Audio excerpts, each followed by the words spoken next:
Welcome to the newest episode of Beyond the Fame with Jason Fraley. I'm your host, Jason Fraley, picking the brains of the top filmmakers, musicians, and artists of our time. Actor Charl Brown earned a Tony Award nomination for his portrayal of Smokey Robinson in Motown the Musical on Broadway in 2013. I spoke to Brown as he brings his touring show Smokey and Me to the Weinberg Center in Frederick, Maryland on Sunday. My name is Charl Brown, and I am playing Smokey Robinson in Smokey and Me, a celebration of Smokey Robinson. Which is going to be coming to the historic Weinberg Center for the Arts in Frederick, Maryland this Sunday, October 30th at 7:30 p.m. Hey, thanks so much for joining us. Thanks for having me. It's a pleasure. All right, so obviously you played the role in Motown the Musical on Broadway and everything. We can reflect on all those great memories in a minute. But tell me about this particular your show. Is it like you kind of doing like a cabaret style of Smokey's Greatest Hits? Is there like a narrative, or is it mostly like just songs woven together? That's exactly it. It's a cabaret show for sure. And so what it is, it's like a celebration of Smokey's songs that he not only performed himself with the Miracles, but also songs that he wrote for other people like the Temptations.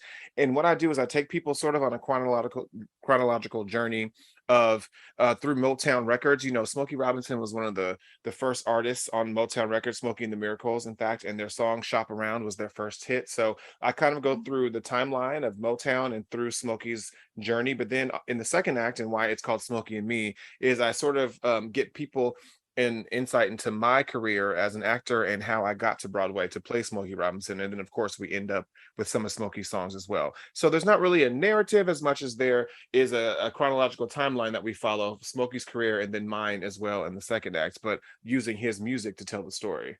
Now that's a really cool way to do it. So the first act is all about Smokey, and the second act, I mean, we're still celebrating Smokey, but you're gonna weave in a little bit more of Charl Brown's journey, because you know what I mean. You're a Tony nominee yourself for playing Smokey, so it really it all ties together naturally. It all ties together, and I had the pleasure of doing some great shows on Broadway. One of which was Jersey Boys. So of course I do a Frankie Valli tune in the show as well, which I know the people who love Smokey Robinson tend to like Frankie Valli and the Four Seasons as well, because it's from that same era. You know, so I give them a little touch of that, but then I also bring in, you know, a couple of Broadway tunes for the Broadway fans, and there's even a gospel number that I do since I grew up singing in church, and that's part of my story.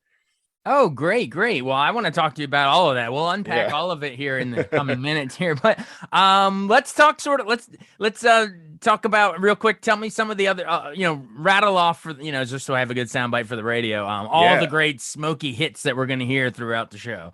Oh man, I do Shop Around, You Really Got a Hold on Me, My Girl, Cruising, Being With You, Ooh Baby Baby. I mean, all the hits are going to be in this show. I don't leave one hit out. Did you say Tears of a Clown? I can't remember. And Tears of a Clown, that's right. I do Tears of a Clown as well. Absolutely. What about the Tracks of My Tears? Yeah, Tracks of My Tears is in there as well. There's so many hits, it's hard to name them all in one breath. But yeah. Anything you think of, I do it. Exactly. All the Smokey Robinson and the Miracle hits and his solo stuff, and there's so much to choose from. And like you said, songs he wrote for other people that a lot of our listeners might even forget. Like, he wrote My Girl for the Temptations, so that can go in the show. Yeah. Exactly. Well, great. When did you, you have such a great career trajectory on your own, and you're going to talk about that at the Weinberg show too, but let's kind of go into some of it. So tell me what's your origin story? Where did you actually grow up, and do you remember when you first heard Smokey? I do, and I tell that story in the show, in fact. So I grew up in San Diego, California, and in the 8th grade, I got admitted to the San Diego School of Creative and Performing Arts, which is like when I found my love for theater. But my love for music started first. Like I said before, I grew up singing in the church. So first, I was singing gospel and I grew up in a house full of R&B and Motown, of course. My dad is a huge Temptations fan, so I knew all their songs from the onset, and he still is a huge Temptations fan. And that's really what led me to the performing arts school. And from there, I really got bit by the bug. And I say I got bit by the bug, and I'm still suffering the symptoms of theater. we hope you don't heal soon from that. That's a lifelong quote illness. And I was able to parlay that into a career. I went to the University of Southern California and got a degree in theater. And then I toured Europe for a couple of years doing the musical Hair, which I also talk about in the show. And I actually do a song from the musical Hair. What song? Where Do I Go? One of my favorite songs. And he sings it for us, folks. And then I finally took the big leap to New York City after finally getting through my first German winter, and doing eight shows a week, traipsing through the snow to the stage door. I finally built up the courage to move from San Diego, California to New York City, the polar opposite when it comes to wintertime, if you know what I mean. Uphill both ways in the snow, right? Yeah, uphill both ways in the snow. Exactly. So but my love of music was founded at a very early age, and I've been singing all my life. So that's kind of, what got me into the theater, into musical theater especially, was my voice. That is awesome. All right, so then tell me, when did you find out about like the auditions for the original, when Motown the Musical debuted on Broadway? I guess it premiered in 2013, but I assume the auditions were, I guess, what was it, like 2012 probably? Yeah, that's a good call. 2012. So I actually did the 2 pre-Broadway workshops of Motown the Musical, and in fact, funny story. So my Broadway debut was in Sister Act the musical, and my stage manager one day called me into his office, and I was like, "Wait, what did I do wrong?" And he had a picture of Smokey Robinson pulled up on his computer. He was like, "You look just like Smokey Robinson." I was like, "Has anyone ever told you that?" I was like, they have, but I never realized it until this picture, right? And he was like, "Well, if anyone ever does anything with Smokey Robinson, then you must audition for it." And lo and behold, it must have been the universe getting ready, because I promise you not, it was 1 week later to the day that I got the call from my agent that I had an audition to play Smokey Robinson for the workshop of Motown the Musical. And I walked into my audition room. There sits the director, Charles Brown, and Mr. Barry Gordy himself, the only 2 people in the room. I walk in, I put on my smoky voice and say, "Hey, my name is Charl Brown," because I had been practicing. Yeah. And Barry Gordy looked at me, took one look at me. He's like, "Boy, I sure do hope you can sing." I look just like him. I sang "You Really Got a Hold on Me," and I've been involved in the show ever since that moment. Oh, that is so great. Yeah, no pressure walking in with 2 legends, right? Like that. Very Gordy, actually, now that you mention it, they came, I guess it was a couple years after it was on Broadway, the show when they took the Motown musical, and I guess it was the national tour. On the tour. They came down to the National Theater in D.C., and Barry Gordy and Charles Randolph Wright came, and, I sat down and talked with them, and I gotta say, too, very unassuming, for Barry Gordy, for someone so legendary, you'd think, so intimidated to speak with him, but he was just down to earth as could be. Did you find the same thing, or is it a little pressure because you're auditioning for him? That's a little different than interviewing him. I have to say, despite his legendary status, he definitely made me feel comfortable in that room, and he always has. He's been very gracious to me. I have, of course, I've now gotten to work with him directly for years. In fact, I did Motown not only on Broadway, but I also got to take it over to the West End, and I was the only American that they took over to do it in London. Wow. So, he and I definitely have a relationship now, and he's always been kind, and he's always been a great person to work with. He was our producer, and he wrote the book to the show. So there's a lot of input that I got to have directly with the legend himself in creating this musical. So I feel very honored that that's been a part of my trajectory. That's awesome. How about Smokey himself? Have you gotten a chance? I assume he came to the show on Broadway, I would hope. And oh yeah, man. Him or anything? Like I say in the show, Barry Gordy and Smokey Robinson are still best friends to this day. A lot of people don't realize this, but Smokey really helped build Motown from the ground up alongside Barry Gordy. In fact, "Shop Around," the Miracles' first #1 hit, was what put Motown Records on the map. So they're best friends to this day. Smokey Robinson had to come and support his best friend. So I actually got to meet him during one of the workshops, in fact, pre-Broadway.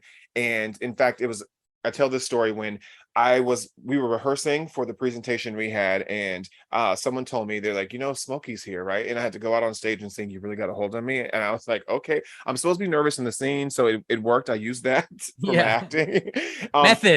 Method acting, right? But as soon as they called, we took a 10-minute break right after I sang "You Really Got a Hold on Me," just the way it was timed out. And Smokey Robinson made his way over to me, and we took a picture together, and I show that picture in the show, actually. And I show all the pictures that we've taken together in the show, because not only did he come to that, he came to opening night, he came again on his birthday, he came to the London opening. So I've had a chance to interact with him quite a few times, and he's been nothing but gracious as well.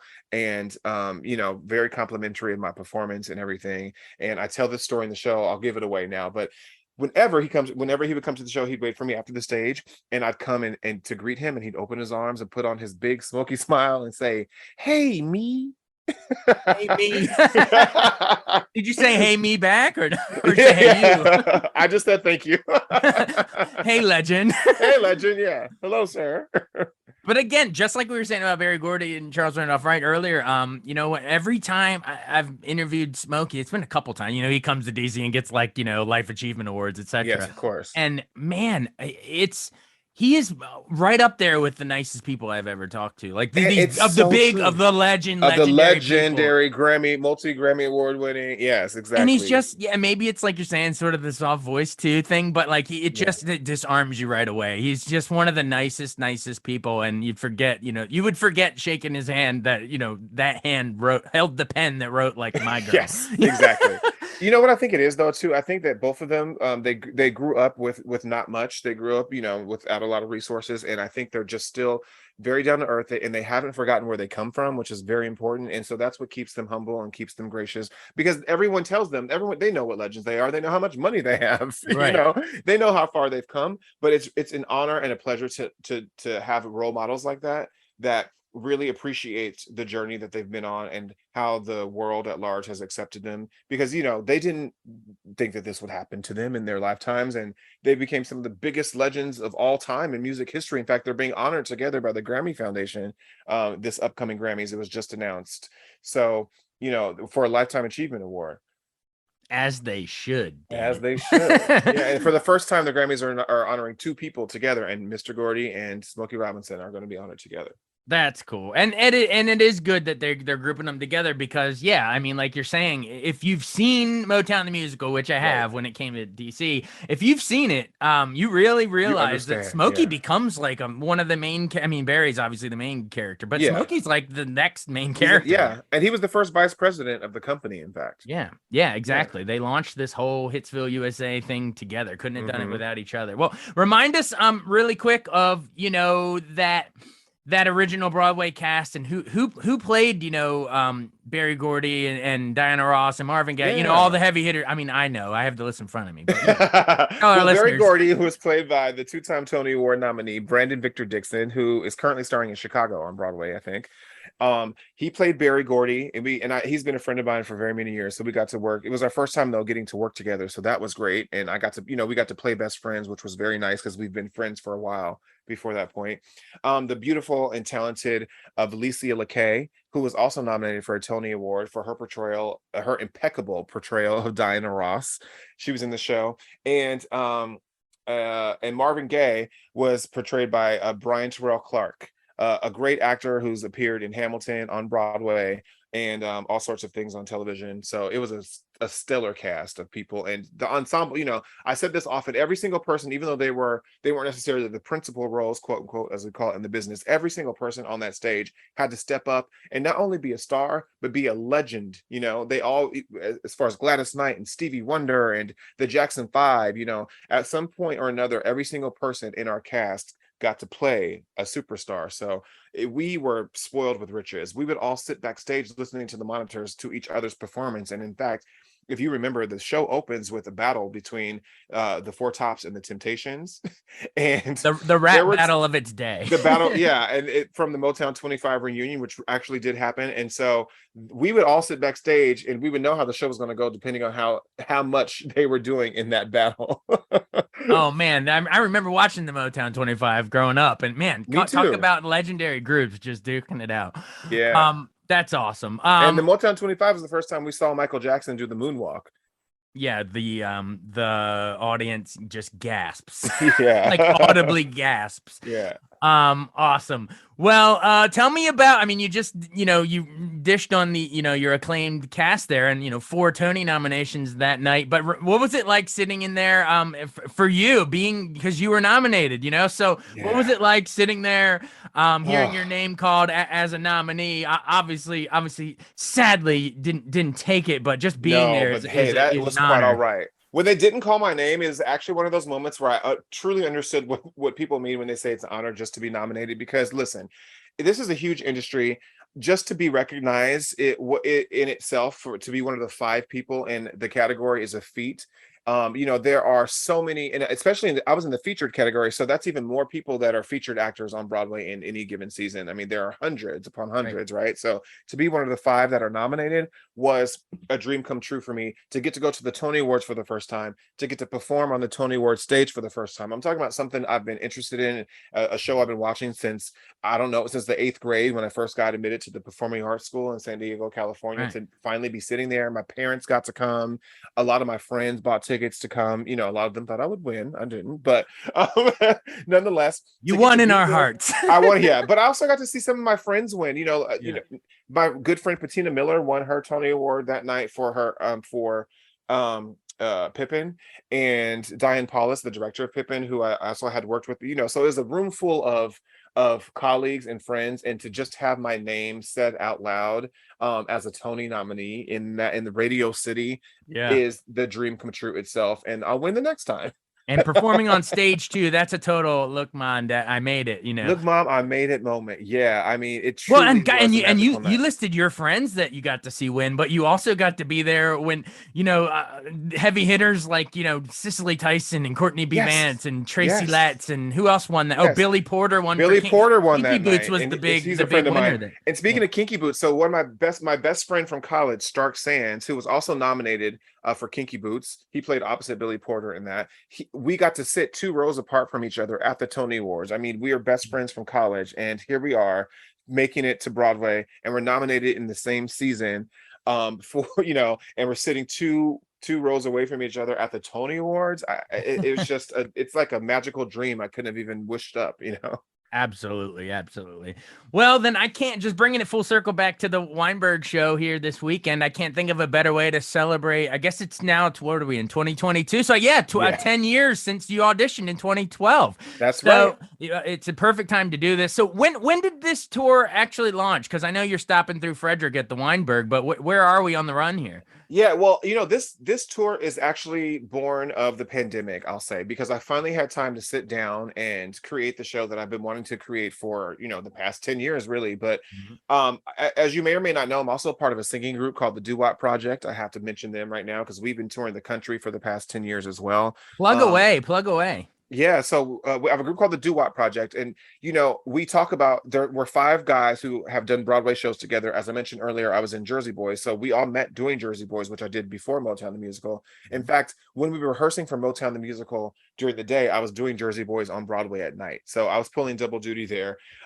So, Wait, anyways, who are the 5 guys in the Duet Project? so the 5 guys would be John Michael Dias, Russell Fisher, John Michael Dias and Russell Fisher, who played Frankie Valli on Broadway, Dominic Nolfi, who played Tommy DeVito in Jersey Boys on Broadway, and also Dwayne Cooper, who was our bass man. Now, he wasn't in Jersey Boys, but he was in Hairspray across the street, and he also was in Motown the Musical as well. He played Melvin Franklin as one of the Temptations, that deep bass Mhm. voice. So we're a mixture of those 2 Broadway shows, as well as Dominic was also in A Bronx Tale, and John Michael Dias was in Beautiful. So we all have a foundation on Broadway in this era of music, and so we created a super group, we like to call it, of Broadway guys called the Doo-Wop Project. So if your fans are Nice. listening, want to check us out, thedooWopProject.com for that one. We have a few albums out on iTunes and all sorts of things.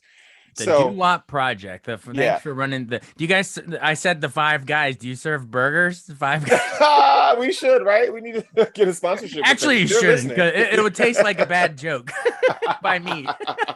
Listen, we'll harmonize for a free burger. Uh, Better so shop yeah, around to the right. so I hadn't had the time to sit down and do my solo show because we tour so heavily with that group, and when I do theater projects and stuff, of course. So, but the pandemic, brought the entire industry to a halt. And I was thinking of how I could pivot. I was thinking of how, everyone wants to now pare down things that don't require as much personnel, of course, because it had been harder for people to all, be on stage. They wanted acts that are smaller. Sure. And I was like, well, this is the perfect time to finally develop the show. So I sat down throughout 2020 and developed the show, and I launched the tour this year. Actually, in January, I started off with a tour in Florida in January, because we got smart about 8 years ago with the Do-Art Project that we tour Florida in the winter. So I know the people down there, I know they enjoy this music, so I did a 10 city tour down there earlier in January, and since then I've been all over the country, and I'm finally bringing it back east now, which I'm really excited about. Awesome. We're glad you're bringing it back east and stopping by Frederick, Maryland in Weinberg Center for the Arts. It's going to Yeah. be this Sunday, October 30th at 7:30 p.m. Hope you get to, I mean, I live up here. I mean, I'm with the DC Yeah. station, but I We'll live see you up at the here. show. So it's yeah, you need to check out the town for a second while you're in town. It's a cute little beautiful little town. I plan to. Yeah. Awesome. Well, thank you so much for doing this. I really appreciate it. Yeah, thanks for having me. It was a pleasure. All right, talk to you later. Talk to you later. Thanks, Jason. Thanks so much for listening to Beyond the Fame with Jason Fraley. Our theme music is Scott Buckley's Clarion. Remember to give us a 5-star rating if you like what you hear. We'll see you next time.